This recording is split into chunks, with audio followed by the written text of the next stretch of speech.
அஸ்ஸலாமு அலைக்கும்.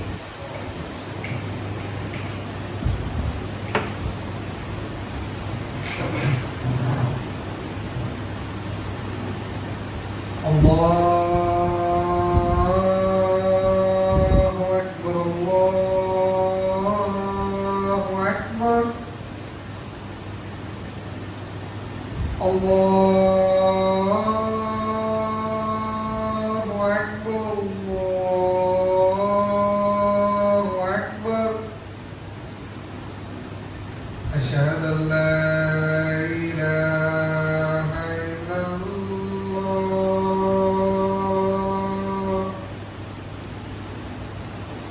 أشهد أن لا إله إلا الله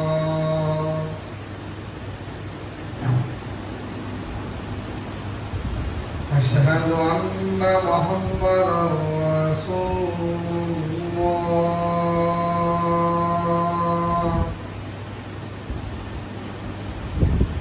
أشهد أن محمدا رسول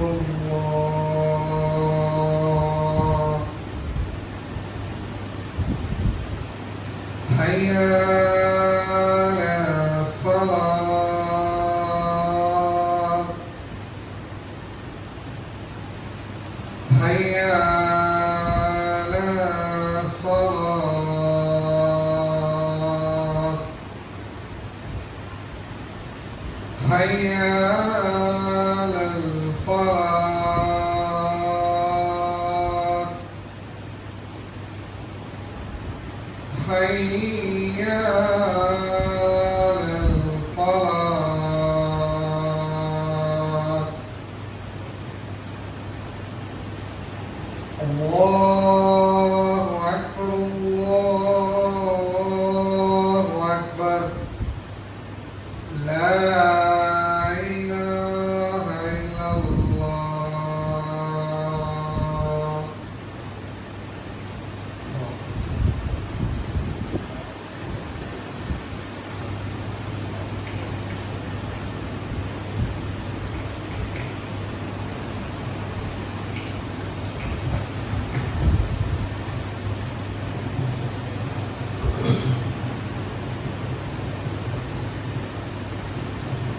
إن الحمد لله نحمده ونستعينه ونستغفره ونعوذ بالله من شرور أنفسنا ومن سيئات أعمالنا من يهده الله فلا مضل له ومن يضلل فلا هادي له أشهد أن لا إله إلا الله وحده لا شريك له أشهد أن محمدا عبده ورسوله أما بعد اللهم صل على محمد وعلى آل محمد كما صليت على إبراهيم وعلى آل إبراهيم إنك حميد مجيد اللهم بارك على محمد وعلى آل محمد كما باركت على إبراهيم وعلى آل إبراهيم إنك حميد مجيد أعوذ بالله من الشيطان الرجيم بسم الله الرحمن الرحيم يا أيها الناس اتقوا ربكم الذي خلقكم من نفس واحدة وخلق منها زوجها وبث منهما رجالا كثيرا ونساء واتقوا الله الذي تساءلون به والأرحام إن الله كان عليكم رقيبا يا أيها الذين آمنوا اتقوا الله حق تقاته ولا تموتن إلا وأنتم مسلمون إن أصدق الحديث كتاب الله وأحسن الهدي هدي محمد صلى الله عليه وسلم وشر الأمور محدثاتها وكل محدثات بدعة وكل بدعة ضلالة وكل ضلالة في النار. வார்த்தைகளில் சிறந்தது அல்லாஹ்வுடைய வார்த்தையும் அல்லாஹ்வுடைய அந்த வேதமும் வழிகாட்டலில் சிறந்தது அல்லாஹ்வுடைய தூதர் நபியுல்லாஹி ஸல்லல்லாஹு அலைஹி வஸல்லம் அவர்கள் நமக்கு காட்டி தந்த வழிகாட்டுதலும் வழிமுறைகளும் மார்க்கத்தில் மிகவும் கெட்டது மார்க்கம் என்ற பெயரில் மார்க்கத்தில் புதிதாக பின்பற்றக்கூடிய புதிதாக செயல்படுத்தக்கூடிய அதாவது நபிகள் நாயகம் ஸல்லல்லாஹு அலைஹி வஸல்லம் அவர்கள் நமக்கு காட்டி தராத எந்த ஒரு செயலாக இருந்தாலும், சொல்லாக இருந்தாலும், அங்கீகாரமாக இருந்தாலும், அவை மார்க்கம் என்று பின்பற்றினால் அவை அனைத்தும் பித்அத் என்றும், பித்அத் என்றால் வழிகேடு என்றும், வழிகேடு உங்களை நரகில் கொண்டு போய் சேர்க்கும் என்று அல்லாஹ்வுடைய தூதர் ஒவ்வொரு உரையிலும் இதை மக்களுக்கு எச்சரித்து வந்தார்கள். அதை நினைவூட்டும் வண்ணமாக உங்களுக்கும் எனக்கும் அல்லாஹ்வுடைய சாந்தியும் சமாதானமும் உண்டாகட்டும் என்று கூறி என்னுடைய இந்த ஜும்மா உரையை நான் ஆரம்பம் செய்கின்றேன். இந்த உலகத்துல மனிதர்கள் அனைவரும் மரணிச்சதுக்கு அப்புறம் நாளைக்கு மறுமையில் அல்லாஹ் இந்த சொர்க்கவாசிகள்கிட்ட கேட்பானோ, உங்களுக்கு சொர்க்கத்தை தந்திருக்கிறேன், இது போதுமா இல்ல இன்னும் வேணுமா அப்படின்னு சொல்லிட்டு என்ன செய்வான்? அல்லாஹ் அந்த சொர்க்கவாசிகளிடம் கேட்பான். அப்ப அந்த சொர்க்கவாசிகள் சொல்வார்கள், யா அல்லாஹ் நீ எங்களுக்கு சொர்க்கத்தை தந்திருக்கிற, இதுக்கு மேல எங்களுக்கு என்ன வேணும்? எங்களுடைய முகங்களை நீ வெண்மையாக்கி வச்சிருக்கிற, இதுக்கு மேல எங்களுக்கு என்னெல்லாம் வேணும்? இதுவே எங்களுக்கு போதுமானது அப்படின்னு சொல்லிட்டு என்ன செய்வாங்க? அந்த சொர்க்கவாசிகள் அல்லாஹ்வை பார்த்து சொல்லுவாங்க. அப்ப அல்லாஹ் என்ன செய்வான்? தன்னுடைய அந்த திரையை மக்களுக்கு மத்தியில் என்ன செய்வான்? காட்டுவான். அதாவது இறைவன் மக்களுக்கு முன்னாடி என்ன செய்வான்? தோற்றமளிப்பான். அப்ப அந்த மக்கள் அல்லாஹ்வுடைய தூதர் சொல்றாங்க, இறைவன் பார்க்கிறாங்களா? இறைவனை கண்ணுக்கு முன்னாடி நேரடியாக பார்க்கக்கூடிய அந்த இன்பம் இருக்க, பிறகு எந்த இன்பத்தையும் தவிர இவங்களுக்கு என்னது? இதுதான் பெரிய இன்பமாக இருக்கும் அப்படின்னு சொல்லிட்டு என்ன செய்யறாங்க? அல்லாஹ்வுடைய தூதர் ஹதீஸ்ல சொல்றாங்க. ஆனா அதே அல்லாஹ் என்ன சொல்றான்? இந்த உலகத்துல வாழக்கூடிய மக்கள் சிலரை நான் என்ன செய்ய மாட்டேன்? மறுமையில் பார்க்க மாட்டேன். அல்லாஹ் திருமறை குர்ஆன்ல சொல்றான், 2வது அத்தியாயத்துல 174வது வசனத்துல சொல்றான், வலா யுகல்லிமுஹுல்லாஹு யௌமல் கியாமா வலா யுஸக்கீஹும் வலஹும் அஸாபுன் அலீம். நான் மறுமையில் சிலரை என்ன செய்ய மாட்டேன்? பார்க்க மாட்டேன், அவர்களுடன் பேச மாட்டேன், அவர்களுடைய பாவங்களை நான் தூய்மைப்படுத்த மாட்டேன் என்று அல்லாஹ் என்ன செய்யறான்? இந்த திருமறை குர்ஆன்ல சொல்றான். நாம் இந்த உலகத்துல ஆசையாக ஏராளமான நன்மையான காரியங்கள் எதுக்காக செஞ்சுட்டு வரோம்? நாளைக்கு அல்லாஹ்வை பார்க்க வேண்டும், அந்த இன்பத்தை நாம் அடைய வேண்டும் என்ற ஒரே நோக்கத்துக்காக தான் இந்த உலகத்துல நம்ம என்ன செஞ்சுட்டு இருக்கோம்? அல்லாஹ்வையும் நம்பி மறுமையும் நம்பி இந்த உலகத்துல வாழ்ந்துட்டு இருக்கோம். ஆனா அப்படியாப்பட்ட அல்லாஹ் என்ன சொல்றான்? சிலரை நான் இந்த உலகத்துல உள்ள சில நபர்களை நான் என்ன செய்ய மாட்டேன்? நாளைக்கு மறுமையில் பார்க்க மாட்டேன், அவர்கள் பாவங்களை மன்னிக்க மாட்டேன், அவர்களை நான் என்ன செய்ய மாட்டேன்? தூய்மைப்படுத்த மாட்டேன் என்று என்ன செய்யறாங்க? அல்லாஹ்வுடைய தூதர் அல்லாஹ் சொன்னதாக சொல்லி காட்டுறாங்க. அப்ப அல்லாஹ்வுடைய தூதர் அந்த நபர்கள் யார் யாரு அப்படிங்கறத என்ன செய்யறாங்க? ஹதீஸின் மூலமாக நமக்கு சொல்லி காட்டுறாங்க. அல்லாஹ் திருமறை குர்ஆன்ல இப்படி சொல்லிட்டான், அது யார் யாரு அப்படின்னு சொல்லி என்ன செய்யறாங்க? ஒரு பட்டியலிட்டு சொல்றாங்க.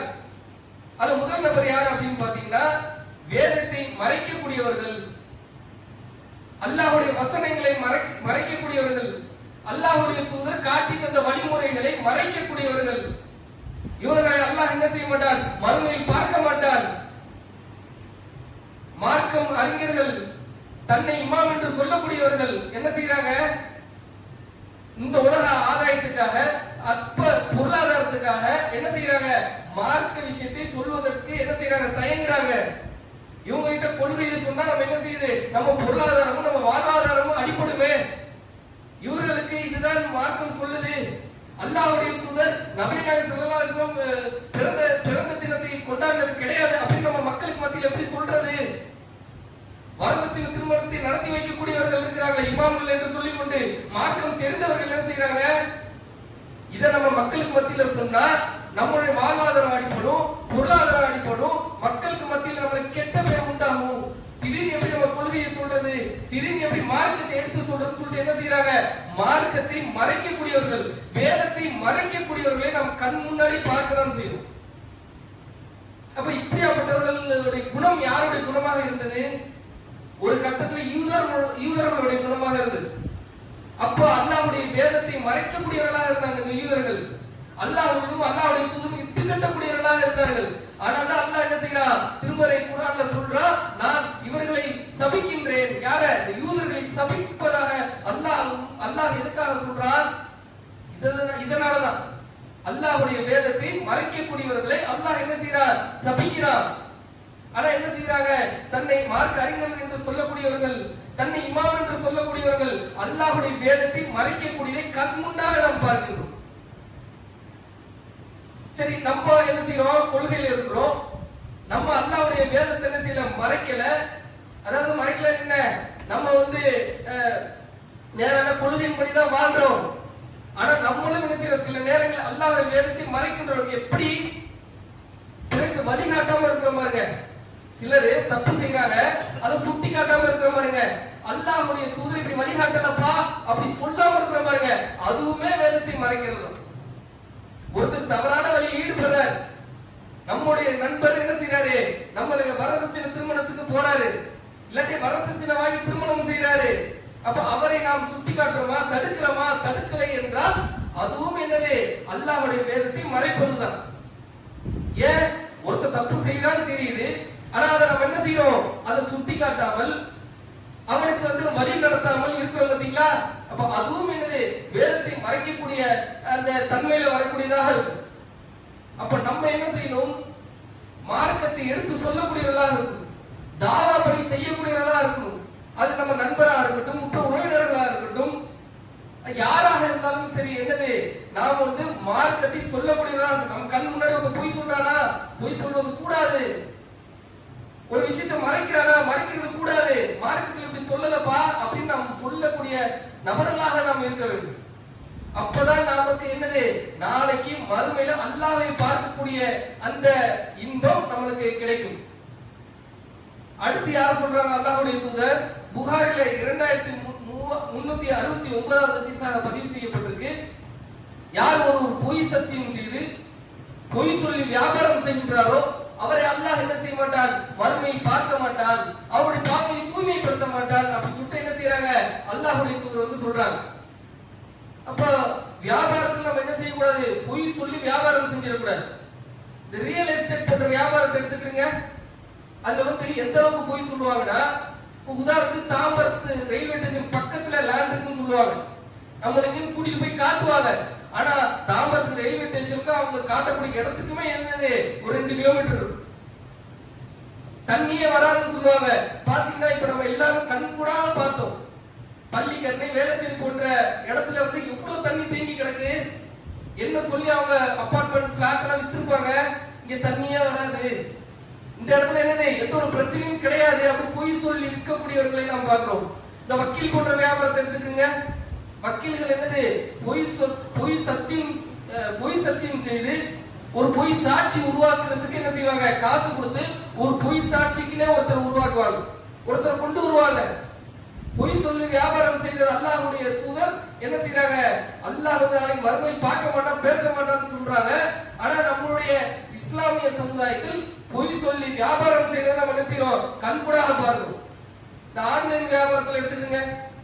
போன்ல பார்க்கும்போது ஒன்னா இருக்கும், ஆன்லைன்ல பர்ச்சேஸ் பண்ணதுக்கு அப்புறம் வீட்டுக்கு வந்ததுக்கு அப்புறம் அதோடைய பொருள் நம்ம பார்த்த மாதிரியே இருக்காது, ரெட் கலர் ரோஸ் கலர்ல இருக்கும். அந்த அளவுக்கு என்னது? தரமற்ற ஒரு பொருளாக இருக்கும். ஆன்லைன்ல பொய் சொல்லி வியாபாரம் செய்யறத பார்க்கிறோம். அப்ப இப்படி பொய் சொல்லி வியாபாரம் செய்யறாங்க பாத்தீங்களா? இவர்களை அல்லாஹ் மறுமையில் என்ன செய்ய மாட்டான்? மறுமையில் பார்க்க மாட்டான், அவர்களுடன் பேச மாட்டான், அவருடைய பாவங்களை அல்லாஹ் தூய்மைப்படுத்த மாட்டான் என்று அல்லாஹ்வுடைய தூதர் என்ன செய்யறாங்க? நம்ம எச்சரிக்கிறாங்க. அடுத்த அல்லாஹ்வுடைய தூதர் யார சொல்றாங்கன்னா, புகாரில 2358வது ஹதீஸாக பதிவு செய்யப்பட்டிருக்கு. அல்லாஹ்வுடைய தூதர் சொல்றாங்க, ஒரு சுயநல தொண்டனை அல்லாஹ்வுடைய தூதர் என்ன சொல்றாங்க? நாளை மறுமையில் அல்லாஹ் இவனை பார்க்க மாட்டான். சுயநல தொண்டன்னா என்ன? ஒரு தலைவனை ஒருத்தர் எப்படி தேர்ந்தெடுக்கிறான்? அவன் ஒரு சுயநலத்துக்காக தேர்ந்தெடுக்கிறான். நாளைக்கு இவரை தேர்ந்தெடுத்தா நமக்கு என்னது? ஆதாயம் காணலாம், இவரை இந்த கிளை தலைவரா எடுத்தா நமக்கு சாதகமான இருப்பாரு அப்படின்னு சொல்லிட்டு ஒருத்தர் என்ன செய்யறான்? அந்த ஒரு தலைவரை தேர்ந்தெடுத்தால், சுயநலத்துக்காக தேர்ந்தெடுத்தால் அவரை அல்லாஹ் என்ன செய்ய மாட்டான்? மறுமையில் பார்க்க மாட்டான், அவர்களுடன் பேச மாட்டான், அவருடைய பாவங்களை தூய்மைப்படுத்த மாட்டான் என்று என்ன செய்யறாங்க? அல்லாஹ்வுடைய தூதர் எச்சரிக்கிறாங்க. அப்போ ஒரு தலைவரை தேர்ந்தெடுத்தால் நம்ம எவ்வாறு தேர்ந்தெடுக்க வேண்டும்? பொதுநலம் கருதி என்ன செய்ய வேண்டும்? தேர்ந்தெடுக்க வேண்டும் என்று அல்லாஹ்வுடைய தூதர் என்ன செய்யறாங்க? நமக்கு வழிகாட்டி தராங்க. அடுத்த அல்லாஹ்வுடைய தூதர் என்ன சொல்றாங்க? உபரியான தண்ணீர் என்ன செய்யறான்? ஒருத்தர் கொடுக்க மறுக்கிறான். அவனுக்கு தேவையான தண்ணி இருக்கு, ஆனா அந்த தண்ணி என்ன செய்யறான்? பிறருக்கு கொடுக்க மறுக்கிறான். இந்த கர்நாடகா எடுத்துக்கிறீங்க, என்ன செய்யறான்? தேவையான தண்ணி இருந்தும் தமிழ்நாட்டுக்கு கொடுக்க மறுக்கிறா பாருங்க. எதுக்கு? நம்ம ஏன் கொடுக்கணும்? இவன் வேற மாநிலத்துக்காரன் தானே அப்படின்னு சொல்லி தடுத்து வச்சுக்கிறான் பாருங்க. இவனை அல்லாஹ் மறுமையில் என்ன செய்ய மாட்டான், பார்க்க மாட்டான் அப்படின்னு சொல்லிட்டு என்ன செய்யறாங்க, அல்லாஹ்வுடைய தூதர் சொல்றாங்க. இன்னொரு ஹதீஸ்ல அல்லாஹ் வந்து என்ன சொல்றான், அல்லாஹ்வுடைய தூதர் சொல்றாங்க, அல்லாஹ் அருளிருப்பாங்க ஒரு அருள், இந்த தண்ணி இயற்கையா அல்லாவே என்ன செஞ்சிருப்பாங்க, அருள் புரிஞ்சிருப்பான். இந்த அருளை யாரெல்லாம் தடுத்து வச்சுக்கிறாங்களோ மறுமையில அல்லாஹ் என்ன செய்வான், அவங்களுக்கு கொடுக்கக்கூடிய அந்த அருளை தடுத்துருவான் அப்படின்னு சொல்லிட்டு என்ன செய்யறாங்க, அல்லாஹ்வுடைய தூதர் வந்து சொல்றாங்க. அப்போ உபரியான தண்ணீரை யார் தர மறுக்கின்றாரோ, தேவையான அளவு இருந்தும் தடுக்க மறுக்கக்கூடியவர்களை என்ன செய்யறான், அல்லாஹ் மறுமையில் பார்க்க மறுக்கின்றான் என்று அல்லாஹ்வுடைய தூதர் என்ன செய்யறாங்க, நமக்கு வந்து எச்சரிக்கிறாங்க. அடுத்து அல்லாஹ்வுடைய தூதர் யார சொல்றாங்க அப்படிங்கறத முஸ்லிம்ல 171வது ஹதீஸாக பதிவு செய்யப்பட்டிருக்கு. யார் ஒருவர் தன்னுடைய ஆடையை கணுக்கால் கீழே அணிகிறாரோ அவரை அல்லாஹ் என்ன செய்ய மாட்டான், மறுமையில் பார்க்க மாட்டான், அவங்களோட பேச மாட்டான் என்று என்ன செய்யறாங்க, அல்லாஹ்வுடைய தூதர் சொல்றாங்க. அப்ப ஏன் இதை சொல்றாங்க? ஏனென்றால் அணு அளவு பெருமை இருந்தாலும் என்ன செய்ய மாட்டாரு, ஒருத்தர் சொர்க்கத்துக்கு போக மாட்டார் அப்படின்னு சொல்லிட்டு என்ன செய்யறாங்க, அல்லாஹ்வுடைய தூதர் சொல்றாங்க. அப்போ ஒருத்தருக்கு பெருமை இருந்தால் என்னது, அது வந்து அல்லாஹ்வுடைய ஆடை. பெருமை என்பது என்னது, அல்லாஹ்வுடைய ஆடை. அந்த ஆடையை அணிய என்ன செய்யக்கூடாது, ஆசைப்படக்கூடாது. அது பெருமை வந்து யாரு, அல்லாஹ்வுக்குரியது. அப்போ என்ன செய்யறாங்க, ஒரு சஹாபி வந்து கேட்கிறாங்க, அல்லாஹ்வுடைய தூதரே பெருமை கூடாதுங்கிறீங்களா? ஒருத்தர் ஒரு நல்ல சட்டை அணியணும்னு நினைப்பாரு, நம்ம நினைப்போம்ல, பிராண்டட் ஷர்ட் அணியணும், காஸ்ட்லியான ஷர்ட் அணியணும்னு நினைப்போம்ல.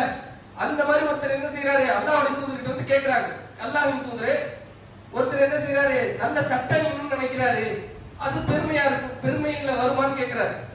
அவர் நல்ல செருப்பு அணியணும்னு நினைப்பாரு, அப்ப அந்த மாதிரி இதெல்லாம் பெருமையில வருமானு கேட்கும். அல்லாஹ்வுடைய தூதர் பதில் சொல்றாங்க, இது பெருமை கிடையாது. ஏனென்றால் அல்லாஹ் என்ன செய்யறான், அழகை விரும்பக்கூடியவன். நீங்க அழகா இருக்கிறத அல்லாஹ் விரும்புறான். நீங்க நல்லா சட்டை அணியணும்னு நினைக்கிறீங்க, அதை அல்லாஹ் விரும்புறான்.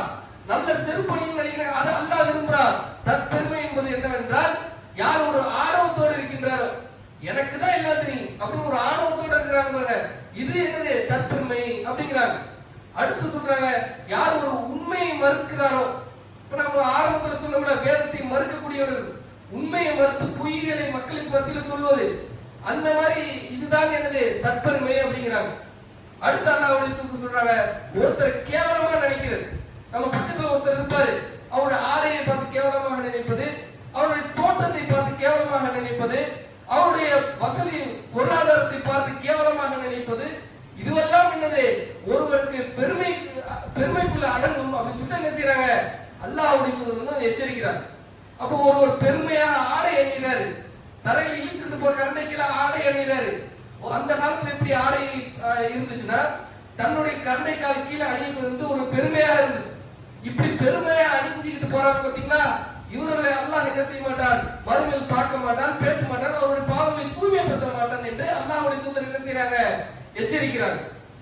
அடுத்து என்ன சொல்றாங்க, யார சொல்றாங்க, அல்லாஹ்வுடைய தூதர் ஒருத்தர் என்ன செய்யறாரு, ஒரு உதவியை செஞ்சுட்டு சொல்லி காட்டுறாரு. இந்த மர்கஸுக்காக என்ன செஞ்சிருப்பாரு, ஒருத்தர் ஃபேன் மாட்டி இருப்பாரு, இல்ல யாருக்காவது மருத்துவ உதவி செஞ்சிருப்பாரு, இல்லாட்டி என்ன செய்ய டைல்ஸ் போட்டிருப்பாரு, இல்லாட்டி இந்த மர்கஸ் நிர்வாகத்தில் இருக்கும்போது ஏராளமான உதவிகள் செஞ்சிருப்பாரு.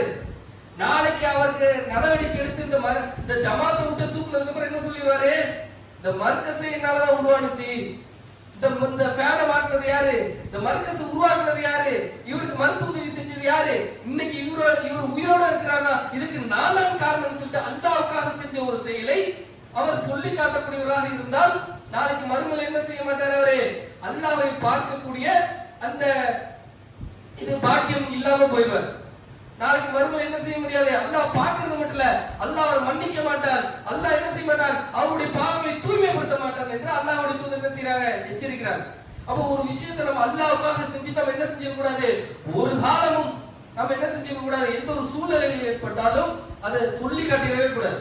அப்படி சொல்லி காட்டினா என்ன ஆயிடும், நம்மளுடைய இந்த ஹதீஸ் நமக்கு என்ன செய்யணும், முன்னாடி வரணும். நம்ம இதை சொல்லி காட்டுறவே நாளைக்கு அல்லாஹ்வை பார்க்க முடியாம போயிருமே, அந்த பாக்கியத்தை நம்ம அடைய முடியாம போயிருமேங்கிற ஒரு அந்த எண்ணம் நம்மளுடைய உள்ளத்துல என்ன செய்யணும், ஏற்பட வேண்டும்.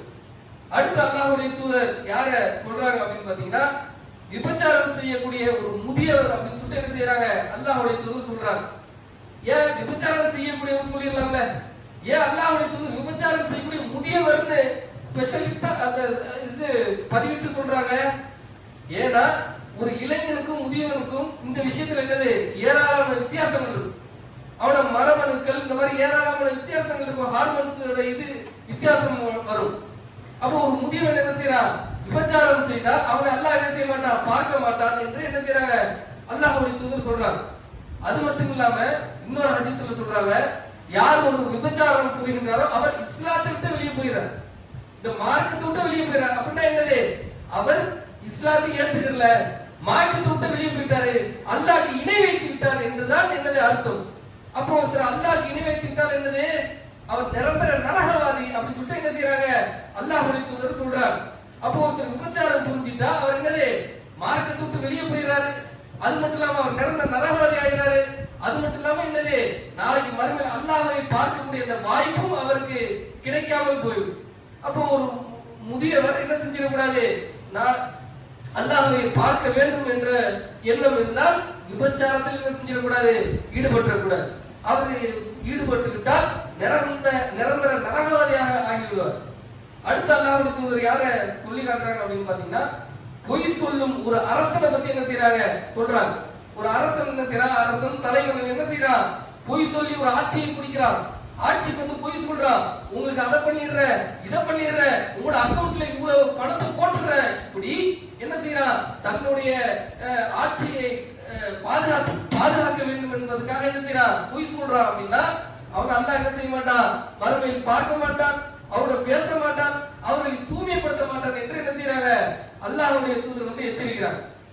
அடுத்து யார சொல்றாங்கன்னு பாத்தீங்கன்னா, பெருமை கொள்ளக்கூடிய ஒரு ஏழையை பத்தி சொல்றாங்க. அல்லாஹ்வுடைய தூதர் பெருமை அளிக்கக்கூடியவன்னு சொல்லி இருக்கலாம். ஆனா ஏன் பெருமை அளிக்கக்கூடிய ஏழை அப்படின்னு சொல்றாங்கன்னா, ஏழைக்கு வந்து அல்லாஹ்வுடைய தூதர் சொல்றாங்க, ஏழைக்கு அல்லாஹ் வந்து பாத்தீங்கன்னா ஏராளமான வாய்ப்புகளை கொடுத்திருக்கிறான். என்ன வாய்ப்பு? அந்த ஏழை என்னது 500 வருடத்துக்கு முன்னாடி சொர்க்கத்துக்கு போயிடும், அந்த ஒரு வாய்ப்பு இருக்கு. அதே மாதிரி அவங்களுக்கு என்னது இந்த ஜகாத் கொடுக்கிற வாய்ப்பு இல்ல. இப்படி ஏராளமான சலுகைகள் இருக்கிறனால அவன் என்னது அல்லாஹ்வுடைய தூதர் சொல்றாங்க, ஏழை பெருமைக்காதீங்க, உங்களை அல்லாஹ் ஏழையா படைச்சிருக்கான ஏழையாவே இருக்கு, நீங்க என்ன செஞ்சிடாதீங்க பெருமை அடிச்சிடாதீங்க. எனக்கு நான் ஒரு காலத்துல இப்படி இருந்தேன், ஒரு காலத்துல வடமொழியில எங்க அப்பா அந்த சொத்தை வச்சிருந்தாரு, இப்பதான் அப்படி ஏழையா போயிட்டேன், இப்பதான் அண்டி ஆயிட்டேன், இப்பதான் ஒண்ணுமே இல்ல, ஒரு காலத்துல நான் ராஜா மாதிரி வாழ்ந்தேன், இப்படி என்ன நிலையில இருக்கு, ஏழையா இருக்க ஏழைன்னு சொல்லிடு. அததான் அல்லாஹ்வுடைய தூதர் என்ன செய்யறாங்க எச்சரிக்கிறாங்க, ஏழை என்ன செஞ்சிடாத பெருமை அடிச்சிடாத. ஏன்னா அல்லாஹ் உனக்கு என்ன செஞ்சிருக்கான், நிறைய வாய்ப்புகளையும் சலுகைகளையும் தந்திருக்கான். 500 வருடத்துக்கு முன்னாடி சொர்க்கம் போயிடலாம், அடுத்த செல்வத்தில் போக முடியுமா? ஒவ்வொரு ரூபாய்க்கும் அவர் பதில் சொல்லிட்டு தான் என்ன செய்ய முடியும், சொர்க்கத்துக்கு போக வேண்டும் என்று என்ன செய்யறாங்க அல்லாஹ்வுடைய தூதர் வந்து 9 நபர்களை என்ன செய்யறாங்க எச்சரிக்கிறாங்க. இந்த 9 நபர்களையும் அல்லாஹ்வுடைய தூதர் என்ன சொல்றாங்கன்னா, நாளைக்கு மறுமையில் இவர்கள் என்ன செய்ய முடியாது, அல்லாஹ்வை பார்க்க முடியாது, அல்லாஹ் இவரோட பாவங்களை மன்னிக்க மாட்டான், இவர்களை தூய்மைப்படுத்த மாட்டான் என்று என்ன செய்யறாங்க அல்லாஹ்வுடைய தூதர் இந்த 9 நபர்களையுமே எச்சரிக்கிறாங்க. அப்ப நம்ம இந்த உலகத்துல ஆசையாக ஏராளமான நன்மைகள் செய்கின்றோம், ஏராளமான தர்மங்கள் செய்கின்றோம். எதற்காக? நாளைக்கு அல்லாஹ்வை பார்க்க வேண்டும் என்ற ஒரே நோக்கத்துக்காக தான் நம்ம என்ன செய்யறோம், இந்த உலகத்துல வாழ்ந்துட்டு இருக்கோம். அப்படி இருக்கக்கூடியவர்கள் நாம் என்ன செய்யணும், இந்த அல்லாஹ்வுடைய தூதர் காட்டி தந்தது 9 நபர்களுடைய குணத்திலிருந்து நம்ம என்ன செஞ்சிடணும், பாதுகாத்துக் கொள்ள வேண்டும். வேதத்தை மறைக்காம இருந்துடணும், அதே மாதிரி பொய் சொல்லி வியாபாரம் செய்யாம இருந்துடணும், சுயநலத்துக்காக எந்த ஒரு தலைவனை நம்ம என்ன செஞ்சிடக்கூடாது, தேர்ந்தெடுத்துடக்கூடாது, தேவையான தண்ணீர் என்ன செஞ்சுக்க கூடாது, நம்ம வச்சுக்க கூடாது. அடுத்தது என்னது, பெருமைக்காக ஆடையை அணிஞ்சிடக்கூடாது. அதே மாதிரி எந்த ஒரு விஷயத்தை அல்லாஹ்வுக்காக செஞ்சுட்டு சொல்லி காட்டிடக்கூடாது. அதே மாதிரி முதிய வயதுல நம்ம என்ன செஞ்சிடக்கூடாது, விபச்சாரத்துல ஈடுபட்டக்கூடாது. ஒரு அரசனாகவோ தலைவராக இருக்கும்போது நாம் பொய் சொல்லிடக்கூடாது.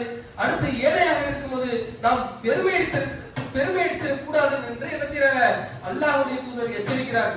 அப்போ நம்மளுடைய வரக்கூடிய காலங்கள்ல நாம் நம்முடைய முழுமையான நோக்கம் என்னவாக இருக்க வேண்டும் என்றால், நாளைக்கு மறுமையில் அல்லாஹ்வை பார்க்க வேண்டும், அல்லாஹ் இடத்துல நாம் என்ன செய்யணும், வெற்றி பெற வேண்டும் என்ற ஒரே நோக்கத்துக்காக இந்த உலகத்துல வாழ வேண்டும் என்று கூறி என்னுடைய இந்த முதல் உரையை நான் நிறைவு செய்கின்றேன்.